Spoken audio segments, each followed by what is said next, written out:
Welcome to the show. I'm Jim Flyzik. During today's show, we will discuss progress being made as we move forward with identity management programs in the federal government.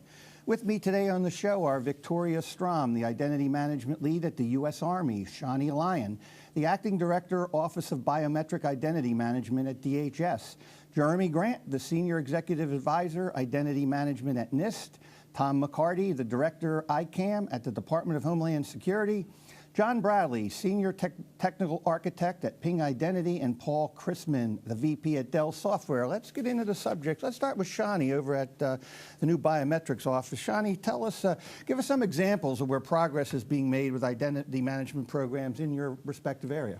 Oh, first, Jim, let me thank you for inviting me here today. And really, when you look at over the past 10 years, we in the Office of Biometric Identity Management have had progress in really 3 areas, and it really is for the whole department. The first one is back in 2003, the ident system, which is our biometric system, was doing about 10,000 transactions a day. Yesterday, we did 231,000 transactions, which means we have a lot more partners and customers actually using the system. And in the beginning, back in 2003, we only had 9 million records in our system of individuals. Today, we have over 162 million. So when you look at that, just the volume of information we have to actually share, which comes to my second point we've made a lot of progress is in information sharing. Back in, after 9/11 and the whole issue of stovepipe and being able to share information between, internally to the federal government and outside the federal government with state and locals and with other countries was not as good as it needed to be. And so one of the things that we've made a lot of progress in is actually of sharing of information. And there's been a lot of cases like, for example, the Secure Communities program that the Immigrations and Customs Enforcement runs, where this is where if a person is being arrested and booked in a state and local community by local law enforcement, those prints are actually captured during the booking process. They're shared with the FBI, who then shares it with us at Homeland Security. We're able to run those prints, identify people that may be of interest to Homeland Security, that then the ICE investigators will then work with their state and local partners to figure out what to actually do with that individual. So those are the kind of sharings. We have a lot of sharing with foreign partners now. We have a lot of sharings with other, internally with the Department of Defense and the Department of Justice. So we've seen a lot of areas of that. And the third area is really, in the last 6 months, has really been growing is with the creation of the Office of Biometric Identity Management in March of this year. We've actually looked at the biometric continuum, and really what I want to lay out what that continuum is. It starts with the collection, which means a mission operator is collecting biometric information on somebody. Then that's sent to us, and then we do match, share, store, and analyze. And so what we're able to do is do all that work, and then we give that information back, and then the last part of the phase is to decide and act. And so really what OBIM does, the Office of Biometric Identity Management, we do that middle section, which is match, share, store, and analyze. And so we don't make decisions. That's for the mission operators. And so clearly in the department, it's understood that the mission operators are they can look at how they want to use the biometrics, how they want to collect it, what devices they want to use. But we have a central repository that we can actually then share with everybody. And that really is the big thing when we talk about matching, being able to identify who somebody is. It's all about identity verification and identity assurance. The idea is that we give a little more information to decision makers about who the person that they're seeing in front of them. The idea is, what's the risk of that person? Do they have any kind of derogatory information? So it's all about making decision makers make better informed decisions. And so, like I said, over the last 10 years, we've seen a lot of improvement because it's just from going from 10,000 transactions a day to 231,000 a day. We've just seen a lot of use of biometrics to be able to help mission operators do their jobs. Sure, it sounds great. I mean, progress sounds remarkable. I remember the days when you would have like a local arrest and you would have no way of knowing if the person were wanted in other states and things like that. Sounds like that problem's getting addressed. Tom McCarty, how about the ICAM office? Tell us about some of the progress you're making there with some of your programs, Tom. Sure. Well, good afternoon, Jim. So, I want to just talk about 2 areas where we're making significant progress. Okay. So one of them is it's referred to as a cross-agency priority cybersecurity goal. So that's across the federal government, and it's a goal called strong authentication, and it's directly related to the use of HSPD 12 for logical access. So across the government, there are goal sets, and we have our goals in DHS. And I can say that FY13 was a very good year for us. but we still have a long way to go. So today, basically everyone has the capability to use that credential to digitally sign documents. About a half department is able to use that as the primary means of authentication, and about a third of the department is required to. So that's well over 100,000 employees and contractors who we've eliminated passwords for network login, which I think is a big milestone for us. But we will continue to work that until we're done. The other area is mobile authentication, which is a big challenge for us, especially trying to get HSPD 12 and mobile authentication to work. So we're making some progress on a proof of concept pilot called derived credentials. We think that's very promising, especially since there's so much emphasis on the mobile workforce. We are waiting and working with NIST to make sure that they come out with a sound process for implementing derived credentials, but we are moving forward with pilots. Yeah, I'm sure that's a big issue, and will continue as the mobility expands. And I think the good news is industry knows it's a big issue, and when the industry is aware that that issue is out there, there'll be a lot of attention placed on it.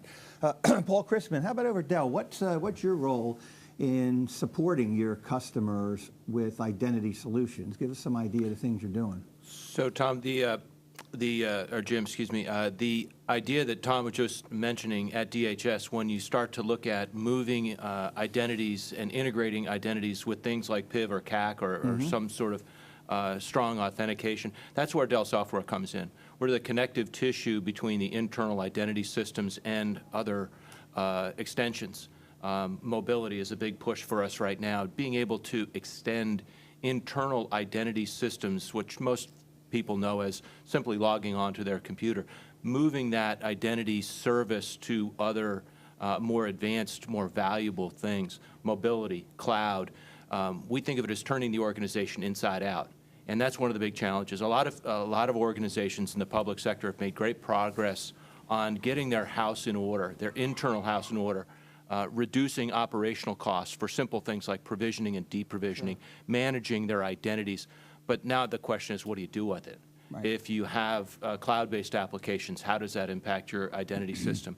That's where Dell software comes in. It has to be software-based. Basically, we're looking at the perimeter of the organization as being exploded, and the security and the identity management needs to take into account that the perimeter doesn't exist anymore. Right. Those sorts of tasks we're helping our public sector customers with. Yeah, terrific. Yeah, some big challenges there. We'll get into challenges a little later in the show. Jeremy Grant. Jeremy has one of the very visible programs out there. I'm trying to deal with the internet as a whole, I guess, is the way to phrase it. Jeremy, talk a little bit about some of the progress that you're making over there with this important program. Sure. Well, so as background, I lead the National Program Office for the National Strategy for Trusted Identities in Cyberspace, right. or known as NSTIC, which was issued by President Obama back in April of 2011. So we're a little over 2.5 years in, and making good progress on a number of areas. NSTIC's a little different from some, I think, of the other programs my colleagues are leading at the table, in that it's much more focused outwardly on citizens, on businesses, on sort of changing the way that people identify themselves and authenticate online. Government adoption of these types of advanced identity solutions is certainly an important part of it.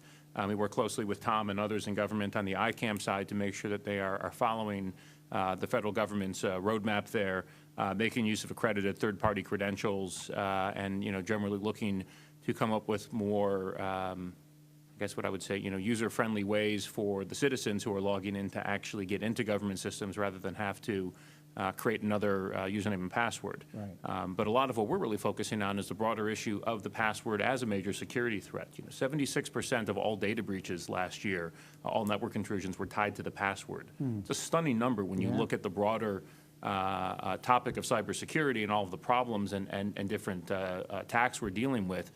You can trace back 76% of all intrusions to the existence of the password. And so a lot of what we're really looking to do is try and work in partnership not only with colleagues in government, but with folks in the private sector like Ping, like Dell, we have a privately led steering group that has more than 200 member companies right now, to try and come up with a framework to actually drive broader adoption of multi-factor authentication, so that a few years from now, When you're sitting here, say, on your tablet and going to a new website, you don't have to create another username and password. You have something else that's stronger, that's more secure, it's easier to use, and it's also privacy enhancing in terms of the amounts of information that you have to share to complete a transaction.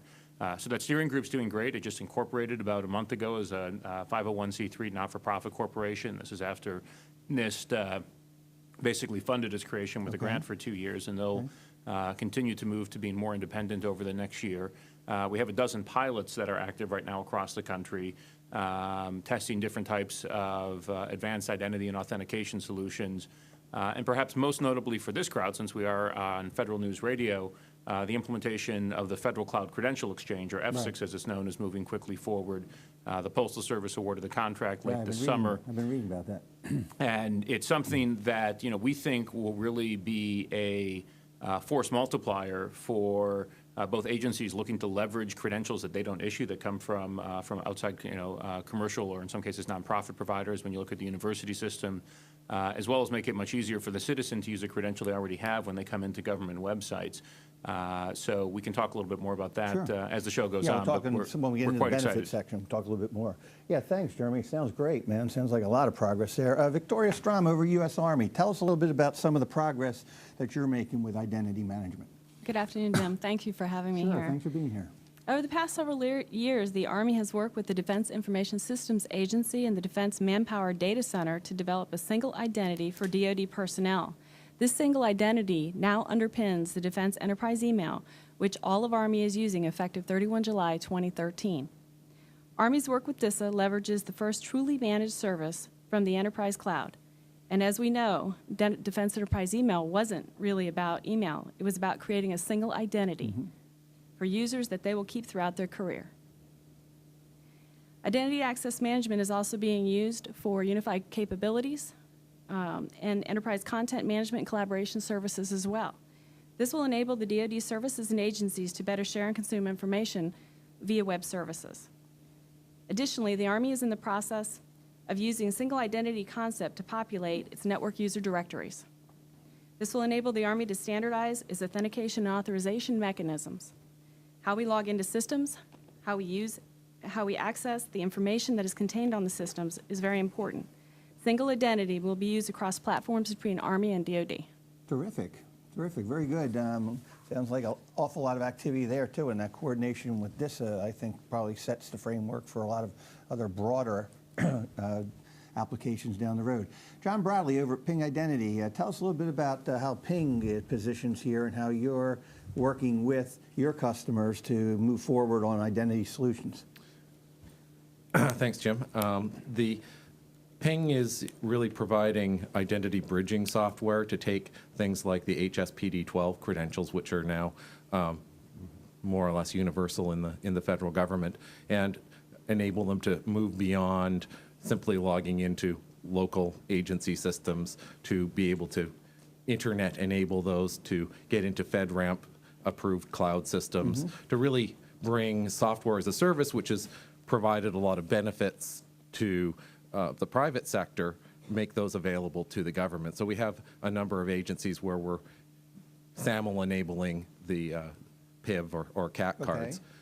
So there's a bunch of activity around that. The flip side of that is the citizen to government infrastructure, where we're also working with the new FSIX, and we were working with a number of agencies before that to bring in commercial credentials that Google or Verizon, et cetera, people who've been certified under the ICAM program for issuing strong credentials externally. There's a lot of interest both inside the government and government-related work to bring in those credentials to drive down the costs. Reuse. I think Jeremy's program is looking at that very same thing. So we're actively involved with Jeremy, probably more than Jeremy would like some days.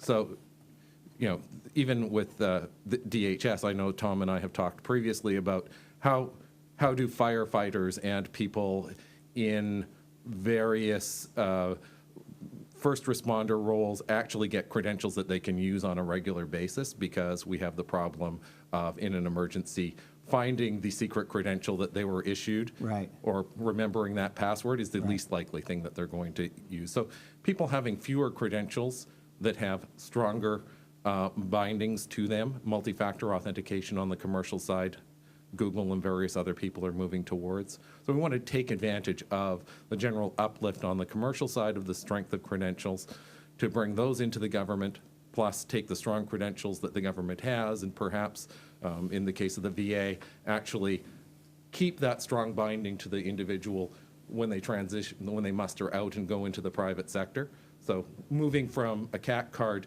to a username and password that may or may not be so secure, there may be better ways of doing it. Sure. And I think there's ways, I think, like Tom brought up with the mobility stuff too, and I know like FEMA and Right. agencies like that, when they've got a lot of people responding to know who belongs there, who doesn't belong there, there's a lot of questions around that. It's a complicated problem. And Absolutely, absolutely. Let's talk about some benefits here, okay? We're obviously doing this work because the obvious one is better security and better, but there's have to be other benefits along the way. Jeremy, what are some of the benefits you see that we'll be able to achieve if you can get where you want to get with your programs? Well, I think at the end of the day, at least with a lot of the initiatives that we're tackling from our office, it's how do you make things easier for the user, easier for the customer, both in terms of not having to go through the hassles of account creation when they visit a site, whether it's private sector or government, as well as having more benefits in terms of, I'll use the word trust here because it encompasses a number of things around security and privacy that I think each of us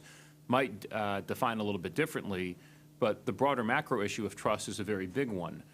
Most surveys we look at will show that 35% of the country won't even go online for anything of significance. They won't engage in any transactions because they simply don't trust the internet. Oh, wow. And whatever trust means, we all might define it differently, but they ain't going there, and that's a problem.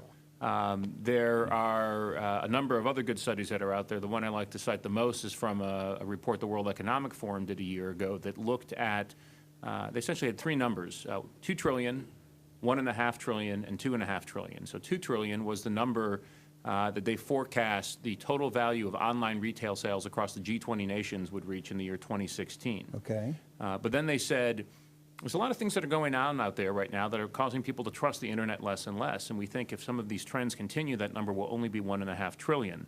Likewise, if we can take some steps to increase trust online, and they pointed to NSTIC and other efforts like it around the world, this was the World Economic Forum after all, they said that number can grow to 2.5 trillion. So that's a $1 trillion swing, depending on how much people trust this thing that we use every day. Being the Commerce Department, we're kind of interested in having that number be a little on the higher end. So I think there's, if we can succeed with what we're trying to do in catalyzing this identity ecosystem, this marketplace where all of us can within a few years choose from a variety of different types of digital identity solutions that we can use to better protect ourselves, to make our lives easier when we go online, that can help to promote trust across the internet and get us, frankly, to some of those higher numbers that we'd like to get to. Yeah, terrific, terrific. And Todd McCarty, what do you think? What are some of the benefits you see coming out of these programs? So, I think the benefits we see are all in the eyes of the beholder. So I had a conversation recently with a colleague in the security practice of a financial services consulting firm, and I asked about how important identity management was in that practice, and I was surprised at the answer. It was that the answer was, well, identity management is really more about compliance, and that is I think it is a benefit, but it's probably the last on the list. It's just not exciting, right? Yeah. So I think the benefits are in increased security, operational efficiency, privacy protection, and cost avoidance. So I think the big thing for us, depending on who we're talking to and who the audience is always security. So the threats are growing, and the consequences are getting greater.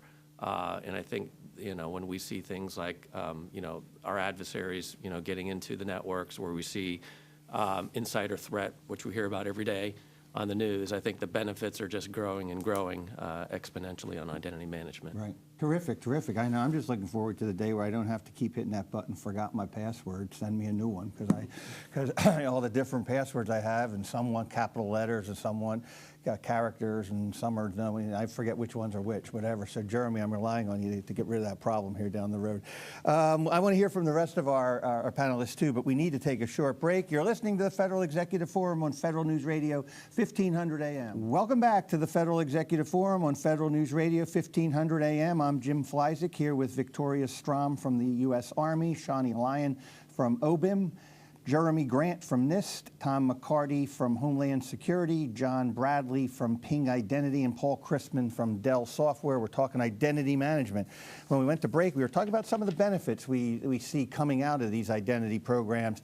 Let's talk to Shonnie. Shonnie, what are some of the benefits? I know you already mentioned just the tremendous growth and the law enforcement benefits of being able to match identities. What other some of the benefits you see that are going to come out of these programs? Well, there are really three major benefits, and the first one I talked about earlier was about identity assurance. And the example I want to give is the Coast Guard. They in essence now capture biometrics as they interdict migrants at sea. And before the use of identity information, they didn't know who this person was, because the person was on a boat. They didn't have a document. There was no identity whatsoever. So they would just, take them back to the Dominican Republic or Cuba or wherever else they were interdicted. But now with the use of biometrics, they captured the person's biometric information right there on the Coast Guard cutter. They transmit it to us. We're able to run that. We're able to match it. And guess what? We find there's a lot of bad people that they encounter because they've got no other option to get back in the United States. Right. So that allows the mission operator to get a lot more benefit.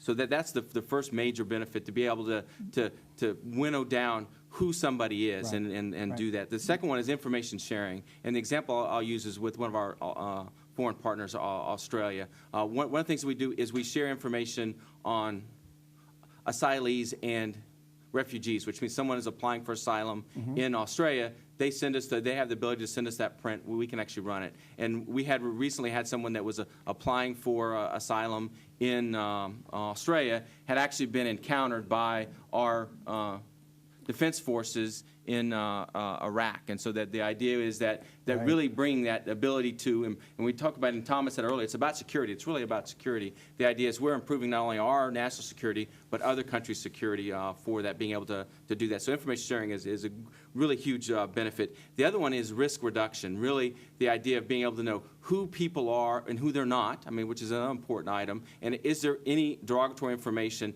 that allows you to make a better informed decision. An example I'll use that is Customs and Border Protection. They've been rolling out Global Entry, which is a registered traveler program. And so the idea is really about risk reduction. Who don't I need to spend a lot of time with, inspecting as they come back, as they arrive in the United States. So being able to get them and be able to process them in a quicker manner is actually being able to reduce the risk. So those are the three major benefits that I see. Three good ones, all around securing the country and improving our posture in dealing with threats. Victoria Strom, how about over to U.S. Army? What are some of the benefits you see coming out of your programs there? As you know, across the government and in the Army, we're striving to work more efficiently and effectively going forward. Identity access management is reducing administrative overhead cost of systems that implement identity management. Defense Enterprise Email, for example, we've been able to consolidate and reduce email administrative costs. This has resulted in reducing potential network attacks by retiring over 500 email servers and taking out their old infrastructure that was in place before. The use of IDM with unified capabilities and enterprise content management will eliminate the need for services and agencies to purchase their own software licenses and reduce administrative costs again as we move forward. Right. Right now, we're looking at 2 enterprise license agreements that are going to produce a significant cost avoidance for the Army over the next 5 years, and they're going to become the new model for future enterprise license agreements going forward. The use of single identity increases assurance. Single identity accessed only through dual identification credentials of security common access and unique PIN. What does this mean? It's going to result in significantly less applications out there with user ID and password. And as was mentioned before, there's significant risk there.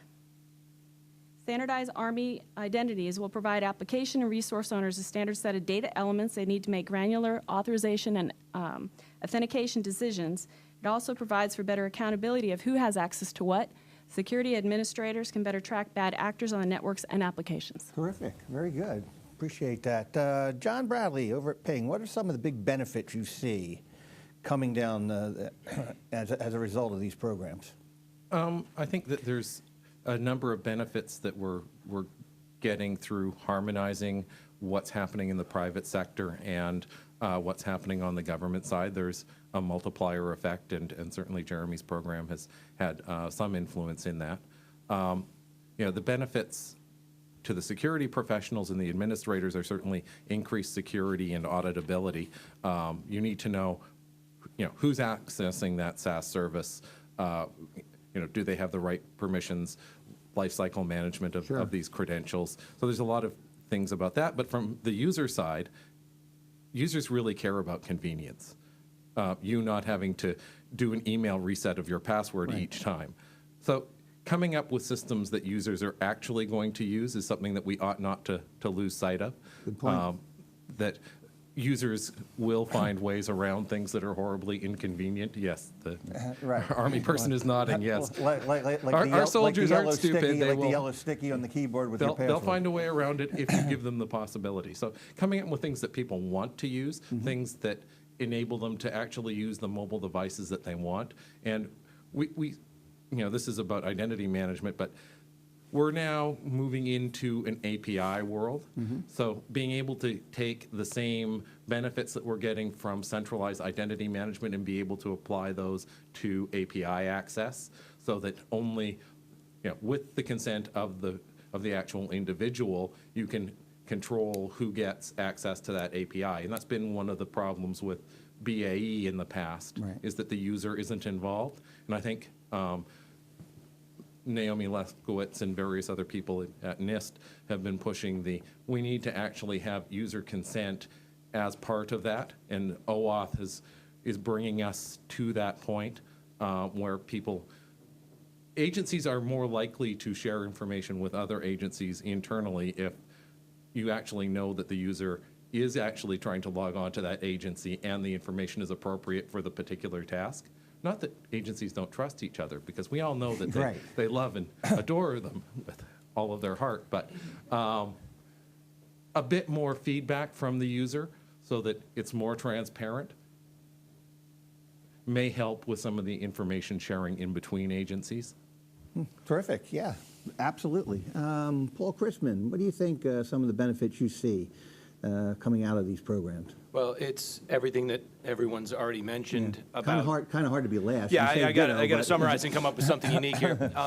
I wanted to piggyback on something that Jeremy said. It's about trust, and I think it's about voluntary trust. And it's a little bit about what John was saying. This is not going to be a mandate, thou shalt do this, because that doesn't work in the commercial sector. It doesn't work for the citizen sector. Right. It works for the internals, but the mandates are never really as good as somebody voluntarily coming there. I think voluntary adoption of automation technology that rests on trusted identities. I think that's really, it's a mouthful, but it's the benefit. That's a good point. It's the cost reduction, not just of providing an identity service, but it's the cost reduction of the technology that you have to trust, and somebody is appropriately managing the identities to the information that's there. Very good. Well said. Tom McCarty, how about the other side of this coin?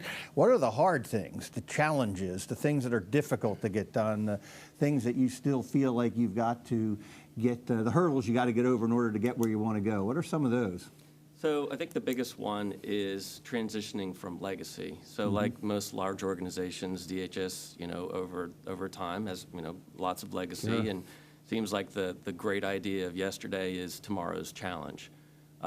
So I think, seamlessly, converting to something like what Victoria was talking about with the email modernization, it just takes a lot of rewiring as you go along. And, along with that, there's lots of effort to consolidate services, both within the department and use shared services like Fixus outside the department. So doing that smoothly and having that transition go well is, the biggest challenge. And since at the end of the day, this is, a lot about security, Right. there's no room for missteps. That's right? true. Very good point. Very good point. Yeah, and I'm just going to guess, DHS being the size it is, not everybody just up and has the same idea of how we're going to do everything. I imagine you deal with a few opinions here or there. Yeah, that doesn't happen a whole lot. Victoria Strom, what do you think are some of the challenges, some of the things you still need to accomplish or the hurdles you need to get over in order to get where you want to go here?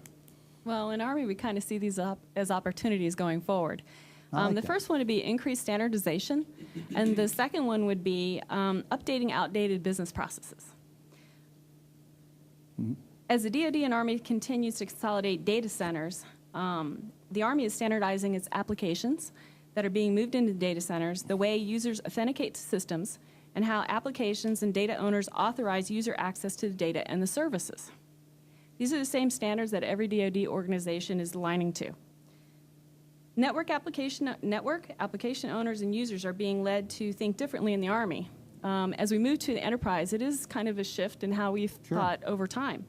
Applications that were built in a stovepipe manner are having to be standardized and then transitioned to be able to work with the Common Access Card, the personal identity verification cards, and become public key enabled. All of DoD is shifting to a joint vision, and buy-in is accelerating. Excellent, excellent. Jeremy, what's hard? There's a lot that's hard. Yeah, what are the tough things you still need to get done to where you want to go? I'll say standards and interoperability are certainly one of them, just to play on what Victoria said. And being from NIST, of course, we always like to hear about the need for greater adherence to standards and development of better standards. But I think one issue we have is we develop standards and then we don't necessarily follow through on using them. And this is certainly a problem that we see across government. John's, without talking about any specific government websites that have been in the news lately, has actually talked in some of his blogs about challenges we've had with agencies deciding not to follow standards and that leading to great difficulties. I think beyond that, there is a broader issue, again, to pick on the trust word, in terms of I think where we've been able to see broader sharing and reuse of common credentials has been when you've had communities, either in government or outside, where they're all kind of coming from the same place, and so they have a reason to trust each other. When you look at the identity federations that have sprung up outside of government, whether it's, say, Safe Biopharma, which is focused on a set of companies that are all kind of doing more or less the same thing in the pharmaceutical industry, or TSCP, where you have aerospace defense contractors who need to share information with the government, In Common, which is a federation of research universities across the country. They're all kind of dealing with a lot of the same challenges, and so they have a reason to share.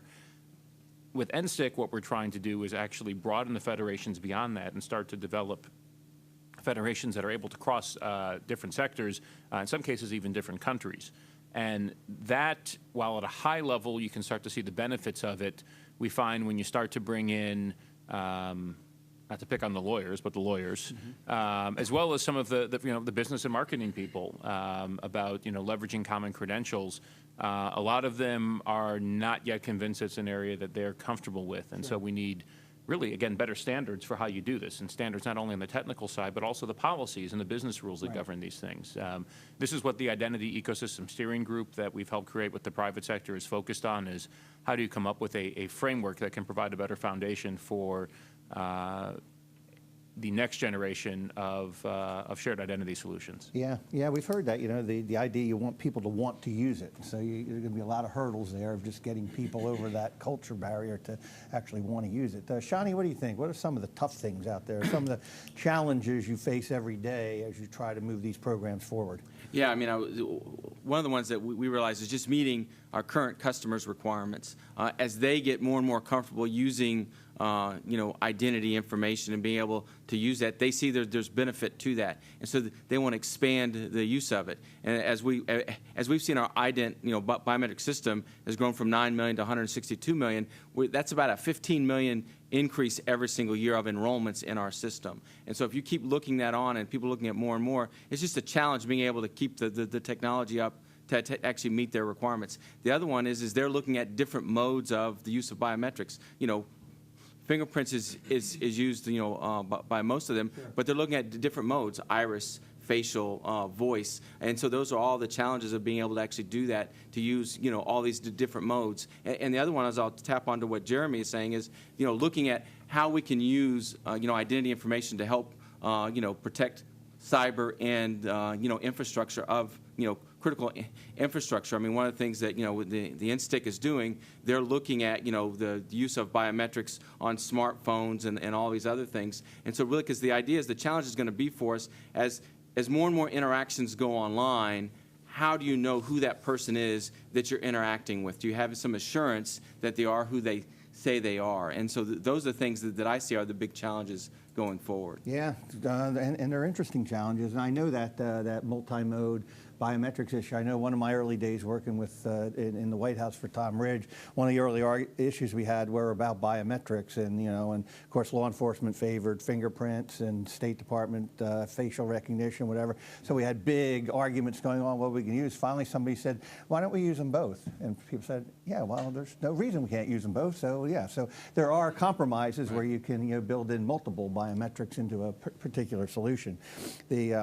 Which is interesting, and hearing about the growth there, it just makes me think between OBIM, FBI, and I guess DOD, there's quite a database there. It almost sounds to me like a servicing model for other parts of government. But yeah, I mean, let me just expand upon it. It really is, and we have a great relationship with both DOJ and the FBI and with the DOD, and the idea is that we have different mission sets. We actually have different information on different types of individuals. And so really the idea is, and not to store those in two databases. So we've really done a good job of being able to share information, make our systems interoperable to actually, so we just have to store it in one place, but we have the ability to run queries against one another's system to be able to do that. So it's actually an efficient model that actually saves money, because in essence you're not having to duplicate or replicate data over and over again. Yeah, and I guess as some of the standardization stuff comes along, it'll be even getting better with the interoperability piece. Paul Christman, what do you think? What are some of the big challenges you're seeing or facing in this area? Well, I think the biggest challenge is time and money. And broadly defined, money is always a challenge. Sure. Being able to more accurately assess the risks and appropriately apply the technology of the day to it is a very, very large challenge. I think one of the things that we're seeing is people are applying one standard for everything in security, using identity management like peanut butter, just spreading it smoothly, not necessarily the best use of money. On the time side, it's about speed. And one of the things that we look at is the rate of change in the population. If you look at bad actors, if you look at technology providers, procurement officials, policymakers, and legislatures, they move at immensely different rates of speed. And to keep up with the bad actors, which is a lot of what we have to do to protect our assets, we need policy and legislation to move an awful lot faster. Technology can move very, very quickly, but it's that difference in rate of change and the ability to adapt and adopt. That's probably the biggest challenge for most of our public sector customers, to keep up with the bad actors and the change in technology. Yeah, very good, very well put. Two excellent points. And that cost issue, I know what companies I work with now, I tell them if you have a solution, if it doesn't reduce costs somewhere greater than the cost of implementing the solution, it's kind of a non-starter. And it's not reduced cost 5 years from now. It's reduced cost now. I mean, a big challenge. John, I want to hear from you, too, on this same subject, but we need to take a second short break here. You're listening to the Federal Executive Forum on Federal News Radio, 1500 AM. Welcome back to the Federal Executive Forum on Federal News Radio, 1500 AM. I'm Jim Flyzik here with Victoria Strom from the Army, Shonnie Lyon from DHS OBIM, Jeremy Grant from NIST, Tom McCarty from Homeland Security, John Bradley from Ping Identity, and Paul Christman from Dell. We heard about challenges from our panelists, but we didn't have a chance to hear from John Bradley. John, from over at Ping Identity, what are some of the big challenges you see facing to move forward with these programs? Well, we have a lot of good standards that have come out of ICAM, et cetera. The challenge with those has been to actually get people to follow them. We have some areas, some of the newer technologies don't neatly fit into SB 800-63 for those of us that know and love it. But it's really tracking that change. What's becoming best practice in the industry isn't necessarily what we're allowed to deliver.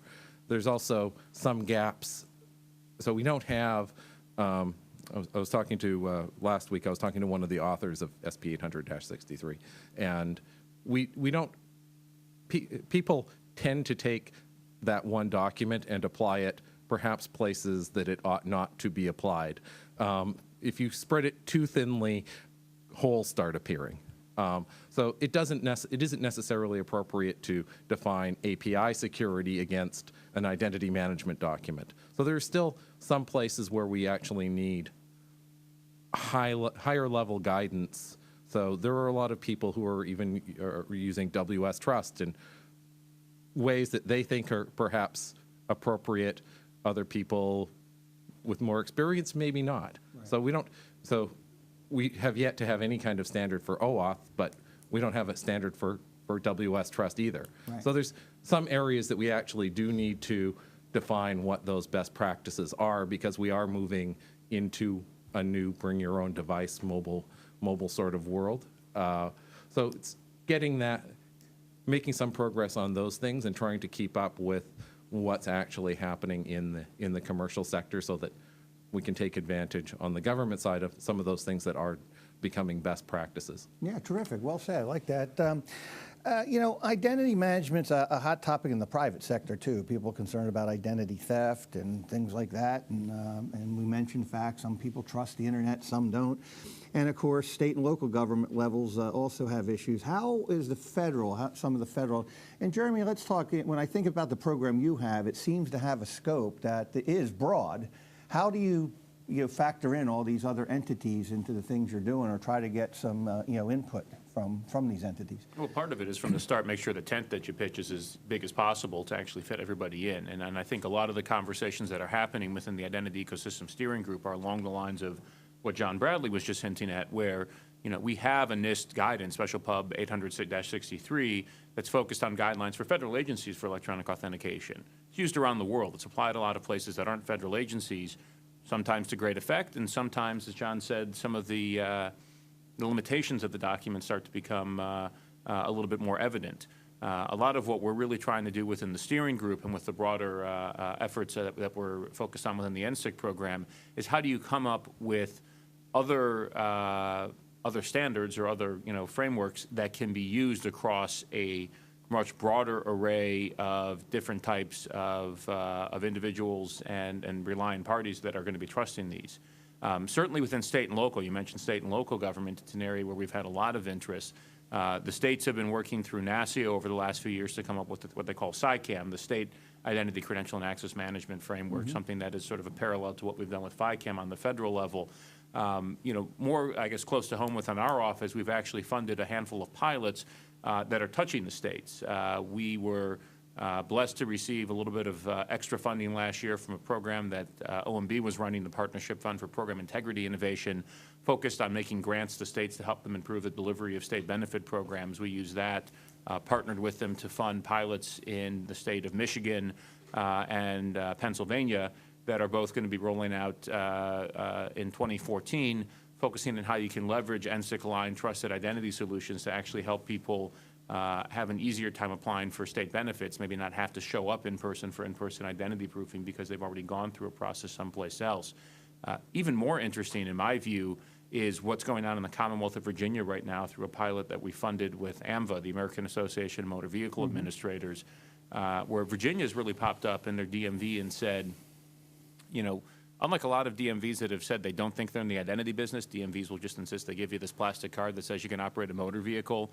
The folks in Virginia have said, that's kind of silly. We actually are doing this. We own it. And if we accept that we do and allow citizens in the state to actually leverage it, they can have a whole bunch of other benefits. And so as part of this pilot, we'll see probably in first quarter of 2014, in Virginia, you could be able to essentially ask the state DMV to transmit a set of validated attributes about yourself that they have validated when you came in for your in-person identity proofing to get your driver's license, and then transmit them through a very secure privacy-enhancing channel to a commercial party, which could then use it to elevate the level of trust in a transaction. Sure. So Inova Health Systems, who I think most people know is the largest health network in Northern Virginia, is actually going to be the first service provider accepting some of these trusted credentials. Sure. And we're really excited to see how that kind of public-private partnership can be a foundation for others across the country. Terrific. Well said. Good example there.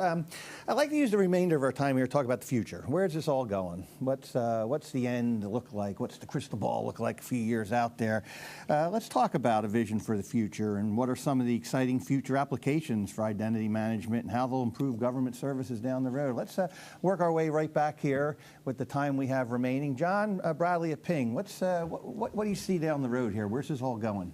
Well, I think that for a while we've known that the traditional perimeters that we've had for security aren't going to last for long. We're seeing a world of bring your own device, of working from home, all sorts of things in the private sector. So identity really is becoming the new perimeter, and being able to secure both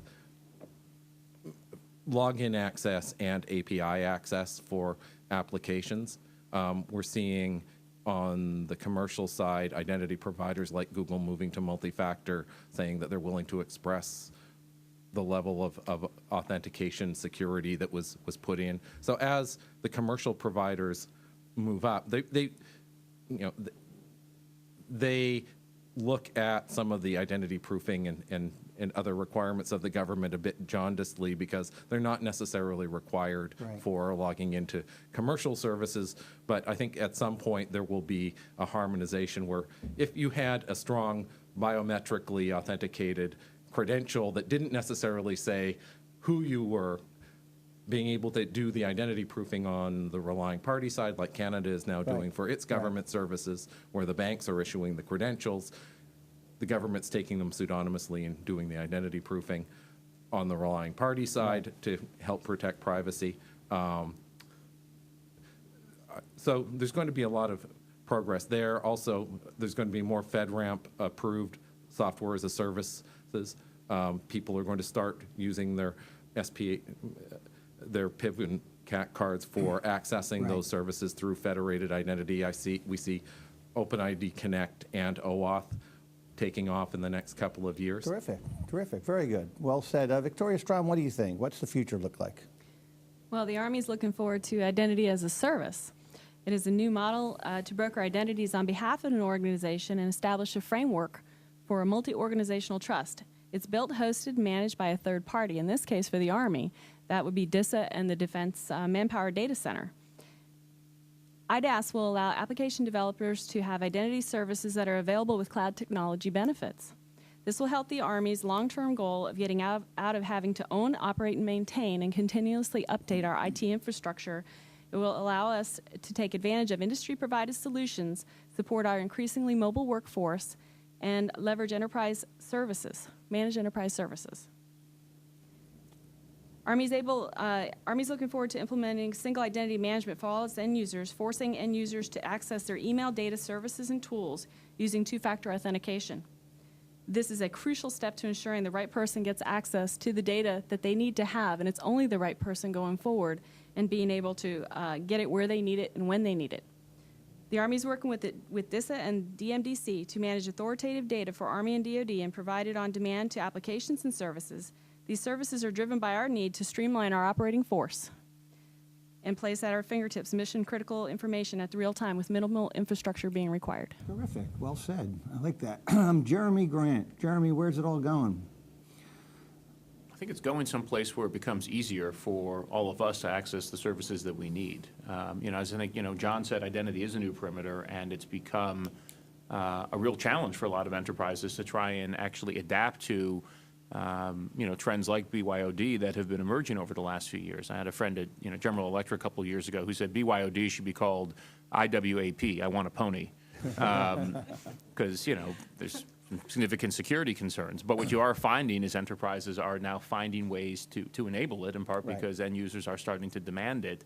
And certainly in the commercial space, once we get out of actually protecting the enterprise, if you don't find a way to come to the preferences of your customers, the customers are going to go someplace else. It's not particularly hard online to just type in another website and move someplace. So I think where we'll be within the next few years is seeing broader federation, allowing customers, citizens to use credentials that they already have, rather than have to go through another account creation process every time they show up in a new website. It's going to happen because customers are telling us these days that they hate doing this in the government as well as in the private sector. There's a lot of great statistics that are out there. None is more beloved to me than one that came out the last year, which showed that 47% of Americans say that they would rather scrub their toilet than create yet another username or password that they have to manage. And I pointed out that if we could only get half of those to actually follow through on scrubbing their toilet, the hygiene of America's restrooms would be significantly improved. Well, there's another benefit we didn't hit early on. So, when you start to look at that, it shows that people do want something better. And we're certainly working from the NSIC National Program Office to try and continue to bring commercial and government stakeholders together so we can get to that the realization of that vision. Terrific. Well said, Jeremy. Appreciate that. Paul Christman at Dell. What's the future look like down the road? Where's this all going? Well, I see two main categories. First and foremost, I think we're going to finish cleaning up our internal house. We're going to start to implement privileged password management. We're going to enable things like data loss prevention. We're going to be able to move into a more robust two-factor authentication system. These are initiatives that have been underway for a long time. I think we're going to see over the next 24 to 36 months some substantial completions on major projects, all the things that we've talked about already. The second issue that I think is really going to move into prominence is moving away from operational IT, identity and access management, and moving that to a discussion of governance of identities with the line of business, whoever they are, and being able to bring the line of business rationale of who is this person, and then what should they be entitled to, not being an IT-based problem, moving it to being I decide and I control who has access to what information, and I'm able to track and control that through improved governance policies. Excellent. Well said. Well said, Paul. Tom McCarty, where's it all going down the road? What's the crystal ball look like? Where's this taking you to? So a couple of things. I think in the near term, I think we're going to see some convergence between the strong authentication that we commonly use in the federal government and mobile. So I think things like what DoD is really looking into with near-field communications looks very promising. We're actually just holding a smart card in proximity of the device, derived credentials, which I talked about earlier, and then flipping that around, actually using the mobile device as the actual credential that allows access and allows authentication. So I think we'll start to see that start to converge in the next couple of years. Long term, and I kind of echo what Jeremy said, I think in what John said, striving for one identity that's trusted at many levels for a multitude of applications, and primarily, I think the important thing is controlled by the individual. We had done an interesting proof of concept pilot this year with one of the NSTIC grantees, the Attribute Network Exchange, and you can really start to see kind of not only from a technical point of view that actually coming about, you can also see, hey, there's possibly a really interesting business model behind this. Yeah. Interesting. Yeah. I think a lot of things are going to come, ideas will generate as we move along with this. Shonnie, what do you think? What's this look like for you down the road? What's the future look like? I think the first thing is better improved security. As we look at mission operators, as they get more and more comfortable using biometrics in their business operations, they can find new ways to actually do it. So when you look at what's out in the future, that's our challenge, is not knowing what their real requirements going to be. Who would have thought 10 years ago that someone would have wanted to be at the high seas on a moving ship, being able to capture biometrics? That wasn't envisioned in 2003, but that's a reality today. So what is that next future? We don't know. And I think really what we're going to see is more demand and requirement to share information. And that's going to be a challenge for us, because the idea of what about the privacy of that information? Who has a need to actually see that information? What's the policies around when do you share it? How do you share it? Who gets to control it? All of those issues have to be resolved. I think that Paul had said it earlier, the technology is usually not the issue. The technology will do whatever, from a policy standpoint and what your needs are. And, but so that's what needs to drive it, is the policy and the business requirements. Yeah, terrific. Well said. Well said. I've been taking some notes here, like I always do, and let me try to summarize some of the key points we've made here today.